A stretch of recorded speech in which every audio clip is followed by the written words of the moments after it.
Hello friends, வணக்கம் and welcome to Sathya Saravanan வீலாக்ஸ். இன்றைக்கி பார்த்திங்கன்னா என்னோடய ஈவினிங் ரொட்டீன் தான் ஷேர் பண்ணியிருக்கேன். எங்கள் ஊரில் பார்த்திங்கன்னா ஈவினிங் 6 மணிக்கு தான் பால் கிடைக்கும். காலையிலே பால் வாங்கி வச்சுருந்தோம் அப்படின்னா ஈவினிங் சீக்கிரமாக டீ போட்டுடலாம்.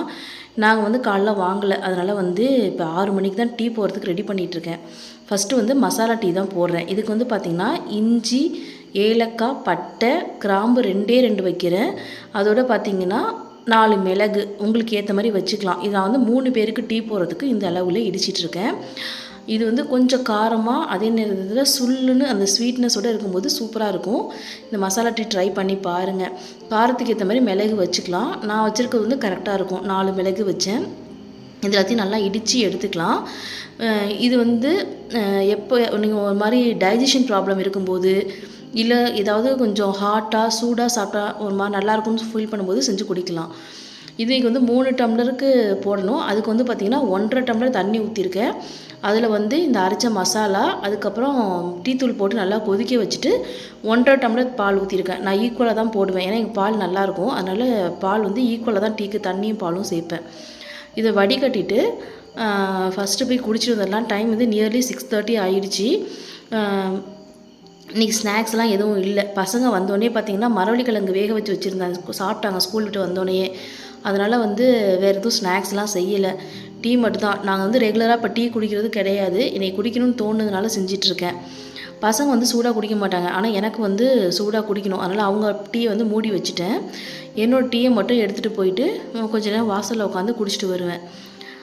எங்கள் வீடு பார்த்திங்கன்னா ஹைவேஸில் இருக்கிறனால நிறைய வண்டி போயிட்டு அது மாதிரி இருக்கும். ஸோ கொஞ்சம் நேரம் அப்படியே உட்காந்து வேடிக்கை பார்த்துட்டு உட்காந்து டீ குடிச்சிட்டு வருவேன். டீ குடித்து முடிச்சுட்டு வாசலில் கொஞ்சம் பிளான்ட்ஸ் இருக்குது, அதுக்கு ஒரு தண்ணியும் விட்டுட்டேன். ஏன்னா ஈவினிங்கில் தான் இப்போலாம் தண்ணி விடுறேன். டே டைமில் பார்த்திங்கன்னா விட்டால் தண்ணி வேகமாக அப்சர்வ் ஆகிடும். ஈவினிங்கில் விட்டால் கொஞ்சம் நேரம் இருக்கும். அதனால தான் வந்தோடனே பார்த்திங்கன்னா ஃபஸ்ட்டு பொடி தீர்ந்து போச்சு. எங்கள் சின்னவருக்கு பொடி தான் ரொம்ப பிடிக்கும். அதனால் இட்லி பொடி ஃபஸ்ட்டு ரெடி பண்ணிக்கலாம் அப்படின்னு சொல்லிட்டு இட்லி பொடி ரெடி பண்ணிகிட்ருக்கேன். அவருக்கு பொடி இருந்துச்சுன்னா வேறு எதுவுமே கேட்க மாட்டார். அதுக்கு பார்த்திங்கன்னா 1/2 கப் அளவு இது கடலைப்பருப்பு வறுத்து எடுத்துக்கிறேன். அடுத்து பார்த்திங்கன்னா 1 கப் உளுந்து சேர்த்துருக்கேன். இது ஒவ்வொருத்தரும் ஒவ்வொரு ரேஷியோவில் செய்வாங்க. சில பேர் சமமாக எடுத்துப்பாங்க உளுந்தும் கடலைப்பருப்பும். நான் இந்த ரேஷியோவில் தான் எடுப்பேன். சமமாக எடுத்தாலும் ஈக்குவலாக நல்லா தான் இருக்கும். அதோட பார்த்திங்கன்னா கொஞ்சம் கருவேப்பிலை பொடி தான் இன்றைக்கி செய்கிறேன். எப்பயும் நார்மல் பொடி தான் செய்வோம். அதோட இன்றைக்கி கருவேப்பிலை பொடி செய்ய போகிறேன். இதில் கொஞ்சம் எள்ளு வறுத்து வச்சுருக்கேன். அடுத்து காஞ்ச மிளகா காரத்துக்கு ஏற்ற மாதிரி வறுத்து வச்சுருக்கேன். கருவேப்பிலை கொஞ்சம் ஈரமாக இருந்ததுனால டக்குன்னு பொரிப்படுறதுக்கு லேட் ஆனிச்சு. அதனால் 2 பேட்சாக பிரித்து வறுத்து எடுத்துக்கிறேன். உப்பையுமே லைட்டாக ஹீட் பண்ணிவிட்டு எடுத்துருக்கேன். அதோட தேவையான அளவு பெருங்காயம் சேர்த்துக்கலாம். இது எல்லாத்தையும் நல்லா ஆற விட்டுடலாம். இது ஆற டயத்தில் பார்த்திங்கன்னா இன்றைக்கி டின்னர் தோசை தான் பிளானு. ஸோ இது ஆற டயத்தில் நம்ம தேங்காய் சட்னிக்கு ரெடி பண்ணிக்கிறேன். தேங்காய் சட்னிக்கு ஃபஸ்ட்லாம் தேங்காய் துருவி எடுத்து தான் நம்ம செய்வோம். இப்போலாம் அது மாதிரி செய்கிறதே கிடையாது. ரொம்ப வருஷம் இன்னும் சொல்லப்போனால் தேங்காய் துருவி யூஸ் பண்ணியே ரொம்ப நாள் ஆன மாதிரி ஒரு ஃபீல் இருக்குது. தேங்காய் சட்னிக்கு 2 பல் பூண்டு போடுறேன், 3 பச்சை மிளகா, அதுக்கப்புறம் பொட்டுக்கடலை உங்களுக்கு தேவையான அளவு எடுத்துக்கலாம். உப்பு கொஞ்சம் போட்டு அரைச்சிக்கலாம். இந்த கலருக்காக நான் கருவேப்பிலை சேர்க்குறேன். இதுலேயே சின்ன வெங்காயம், பூண்டு அதெல்லாம் பூண்டுக்கு பதிலாக சின்ன வெங்காயம் வச்சும் அரைக்கலாம், நல்லாயிருக்கும். நான் பொதுவாக சட்னி தாளிக்க மாட்டேன். வீடியோக்காக தாளித்தா தான் உண்டு. டெய்லி லைஃப்பில் பார்த்திங்கன்னா சட்னி எண்ணெய் சேர்த்துக்க வேணாம் அதிகமாக அப்படின்ற மாதிரி இருக்கிறனால நான் சட்னி தாளிக்க மாட்டேன். வீடியோ எடுக்கிற நீங்கள் மட்டும் தான் தாளிப்பேன். ஆனால் இன்றைக்கி தாளிக்கலை. இப்போ இது எல்லாத்தையும் மிக்ஸ் பண்ணிக்கலாம். ஏன் மிக்ஸ் பண்ணுறேன் அப்படின்னா 2 பேட்சாக அரைக்க போகிறேன், அளவு அதிகமாக இருக்கிறதுனால. ஸோ மிக்ஸ் பண்ணிட்டோம் அப்படின்னா 2 தான் ஆட் பண்ணும்போது எல்லாத்துலேயுமே ஈக்குவலாக கொஞ்சம் வரும் ஓரளவு. அதுக்காக தான் மிக்ஸ் பண்ணிவிட்டு மிக்ஸி ஜாருக்கு மாற்றி அரைச்சி எடுத்துக்கிறேன். ஒரு சிலருக்கு நைஸாக அரைச்சா பிடிக்கும். ஒரு சிலர் நல்லா குறப்பாக அந்த பருப்பு அப்படியே இருந்தால் தான் பிடிக்கும். எனக்கு பார்த்திங்கன்னா ரவை பதத்தில் அரைக்கிறது பிடிக்கும். நான் அது மாதிரி தான் அரைப்பேன். இந்த நைஸ் ரவை இருக்கும்ல, அது மாதிரி. இது ஃபஸ்ட்டு பேட்ச் அரைச்சி எடுத்துகிட்டு வந்துட்டேன். இதே மாதிரி செகண்ட் பேட்சை அரைச்சி எடுத்துக்கலாம். இது கலரை பார்த்தா பசங்க கேட்பாங்க தான். பட் பொடியோட டேஸ்ட் எந்த சேஞ்சுமே இருக்காது. அந்த வாசனையும் ரொம்ப நல்லாயிருக்கும். அரைக்கும் போதே வீடே மனமாக இருந்துச்சு. நான் பொடி வீட்டில் நுணுக்கிறேன் அப்படின்னா மினி இட்லி செஞ்சுருவேன். அப்படி இல்லை அப்படின்னா பொடி ஊத்தாப்பம் கண்டிப்பாக செஞ்சுருவேன். பொடி நுணுக்கிற அன்றைக்கி எங்கள் வீட்டில் கண்டிப்பாக இந்த மெனு தான் இருக்கும். இன்றைக்கி பார்த்திங்கன்னா மாவில் தண்ணி கலந்துட்டு அதனால் இட்லி ஊற்ற முடியாது. ஸோ ஊத்தாப்பமாக செஞ்சிடலாம் அப்படின்னு சொல்லி பிளான் பண்ணிட்டேன். அதுக்கு பெரிய வெங்காயம், அப்புறம் கேரட் 2 தான் எடுத்திருக்கேன். கொஞ்சமாக கருவேப்பிலை, மல்லித்தழை, அப்புறம் பார்த்திங்கன்னா பச்சை மிளகாய் எடுத்து வச்சுருக்கேன். இது எல்லாத்தையும் நல்லா பொடியாக கட் பண்ணிக்கலாம். இன்றைக்கி வந்து கேரட் ஆனியன் ஊத்தாப்பம் தான் செய்ய போகிறோம். நம்ம கேரட்டை வந்து துருவி எடுத்துக்கிறேன்.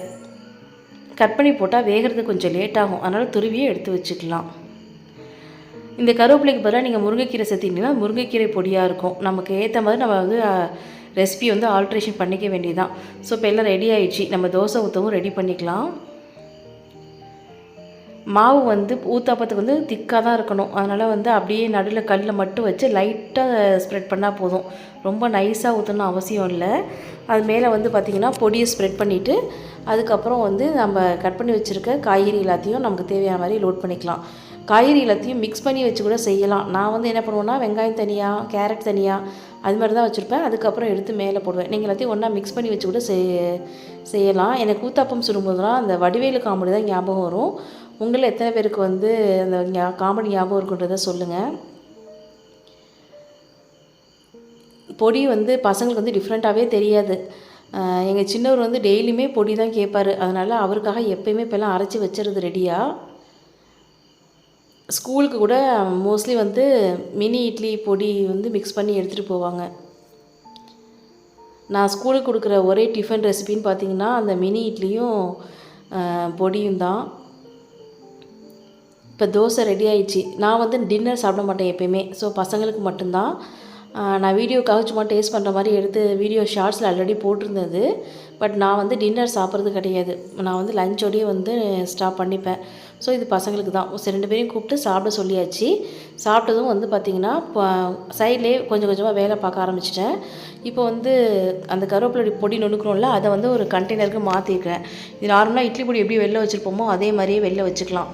கெட்டெல்லாம் போகாது, ரொம்ப நாள் வச்சு யூஸ் பண்ணலாம். ஏன்னா நான் வந்து கருவேப்பிலை வந்து நல்லா ட்ரையாகவே வந்து வறுத்துட்டேன். பாத்திரம் வந்து இப்போ உள்ளே வளர்க்குறதில்ல. ரொம்ப நேரம் நின்று வளர்க்குனா கால் வலிக்குது. ஸோ வெளியில் தான் வளர்க்க போகிறேன். ஸோ வெளில பாத்திரத்தை வளர்க்கிக்கலாம். அதுக்குள்ளே வந்து பார்த்திங்கன்னா கிச்சனில் இருக்கிற எல்லாத்தையும் எடுத்து ஒரு டப்பில் வச்சுட்டு கிச்சனை வந்து க்ளீன் பண்ணிடுறேன். ஒரு இடத்துல வச்சாச்சு. பாருங்கள், கிச்சன் ஃபுல்லாக க்ளீன் பண்ணி முடித்தாச்சு. எல்லாத்தையுமே எடுத்து அது ஒரு இடத்துல வச்சாச்சு. இனிமேல் வந்து பார்த்திங்கன்னா மறுநாள் ஸ்கூலுக்கு வந்து என்ன செய்யணும் அப்படின்னு யோசிச்சுட்டு அதுக்கு தேவையானதை ஊற வைக்கிறது இருந்தால் ஊற வச்சுப்பேன். பார்த்திங்கன்னா பச்சை பயிறு முளை கட்டணும். அப்புறம் நாளைக்கு வந்து ஏதோ புலாவ் ரெசிபி மாதிரி தான் ஸ்கூலுக்கு வந்து லஞ்ச் பாக்ஸ் தர போகிறேன். அது இன்னும் முடிவு பண்ணல, வெஜிடபிள் பிரியாணியா இல்லை புலாவா அப்படின்னு சொல்லிட்டு. ஸோ கொஞ்சம் பச்சை பட்டாணி தான் இருந்துச்சு. ஸோ அதை அப்படியே கழுவி ஊற வச்சிடலாம் அப்படின்னு சொல்லிட்டு ஊற வச்சிட்ருக்கேன். அதுக்கப்புறம் பார்த்திங்கன்னா பச்சை பயிறு வந்து முளை கட்டுறதுக்காக ஒரு 3 கைப்பிடி எடுத்து ஊற வைக்கிறேன். இதை கழுவிட்டு நம்ம ஊற வச்சோம் அப்படின்னு சொன்னால் நம்மளுடைய வேலை வந்து முடிஞ்சிருச்சு. அவ்வளோதான் கிச்சன் வேலை. இன்னும் சில சமயம் பார்த்திங்கன்னா பாதாம் அது மாதிரிலாம் இருந்துச்சுன்னா அதெல்லாம் ஊற வைப்பேன். பட் இன்றைக்கி எதுவும் ஊற வைக்கலை. ஸோ எல்லாத்தையும் கழுவி ஊற வச்சாச்சு. இதோட இந்த விழாவுக்கு வந்து முடியுது. இந்த வீடியோ உங்களுக்கு பிடிச்சிருந்துச்சுன்னா கண்டிப்பாக சேனலை வந்து சப்ஸ்கிரைப் பண்ணிக்கோங்க. வீடியோவை லைக் அண்ட் ஷேர் பண்ணுங்கள். தேங்க்யூ.